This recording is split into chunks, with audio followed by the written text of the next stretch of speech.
Assalamualaikum warahmatullahi wabarakatuh, sahabat ternak Nusantara dimanapun berada. Senang sekali bisa berjumpa dengan sahabat ternak pada kesempatan dalam video kali ini. Beberapa tahun belakangan ini sahabat ternak, seiring dengan banyaknya media sosial dan konten kreator YouTube yang membahas tentang persapian, khususnya penggemukan sapi, secara tidak langsung meningkatkan minat dan motivasi para penikmat sosial media, yaitu YouTube, terutama anak-anak muda yang terbuka pikirannya untuk beternak sapi penggemukan khususnya. Hal ini sangat berdampak positif, terutama untuk para pedagang bakalan dan juga para peternak atau breeding khususnya, karena permintaan sapi bakalan yang meningkat secara signifikan. Hal ini membawa dampak yaitu melambungnya harga bakalan. Berbicara tentang usaha penggemukan sapi, tentunya tidak lepas dari yang namanya bakalan.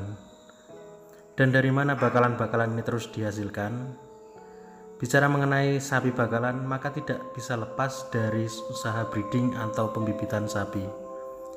Dan pembibitan sapi ini akan terus terjaga keberlangsungannya selama kita mampu mempertahankan populasi sapi betina produktif yang ada di negara kita.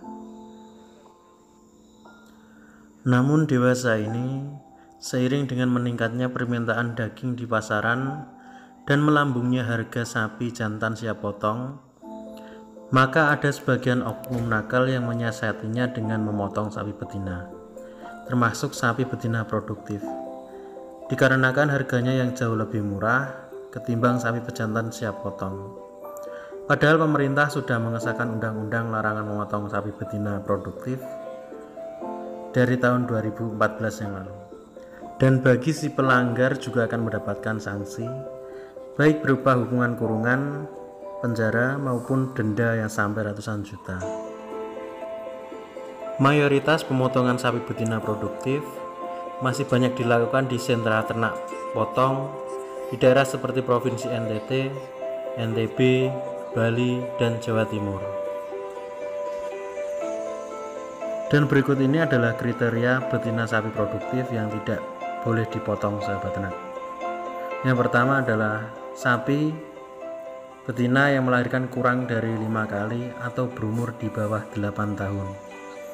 Yang kedua adalah memiliki organ reproduksi normal atau tidak cacat permanen serta dapat berfungsi optimal sebagai sapi indukan. Yang ketiga, tidak cacat fisik. Dan yang keempat, memenuhi persyaratan kesehatan hewan. Larangan penyembelihan betina produktif dikecualikan dalam hal yang pertama, ternak berumur lebih dari 8 tahun atau beranak lebih dari 5 kali.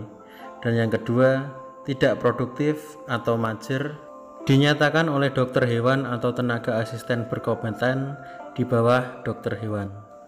Pemotongan sapi betina produktif tentunya akan berdampak langsung terhadap keberlangsungan atau regenerasi populasi sapi bakalan di negeri kita ini.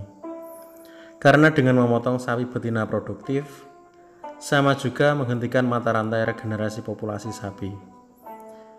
Dan jika hal ini terus dilakukan, maka bukan hal yang mustahil jika suatu saat nanti populasi sapi di negeri kita ini akan berkurang secara drastis. Dan akhirnya untuk memenuhi stok kebutuhan daging sapi nasional, maka pemerintah harus mendatangkan sapi-sapi impor untuk dipotong. Sungguh sangat disayangkan bukan? Di negeri kita yang berlimpah kekayaan alam hayatinya ini harus mendatangkan sapi-sapi dari negara asing untuk mencukupi stok kebutuhan daging nasionalnya. Maka dari itu, agar tidak terjadi kekurangan populasi dan kita dapat menjaga keberlangsungan regenerasi sapi dalam negeri, mari kita tingkatkan kesadaran diri agar tidak memotong sapi betina produktif. Karena sapi betina produktif adalah harta peternak bangsa. Sapi betina produktif adalah harta kita bersama. Sapi betina produktif adalah lumbung protein bangsa. dan sapi betina produktif adalah aset bangsa yang harus kita jaga bersama. Yuk, mari kita tingkatkan kesadaran sahabat ternak bersama untuk selalu menjaga ketersediaan betina produktif dengan cara tidak memotongnya. Karena ini adalah tugas kita bersama untuk membantu pemerintah menjaga kestabilan produksi daging nasional. Karena kalau bukan dimulai dari kesadaran kita bersama, hal ini akan sangat mustahil untuk dilakukan. Bersama kita bisa menjaga kestabilan produksi daging nasional. Bersama peternak muda Indonesia, kita pasti bisa stop memotong betina sapi produktif.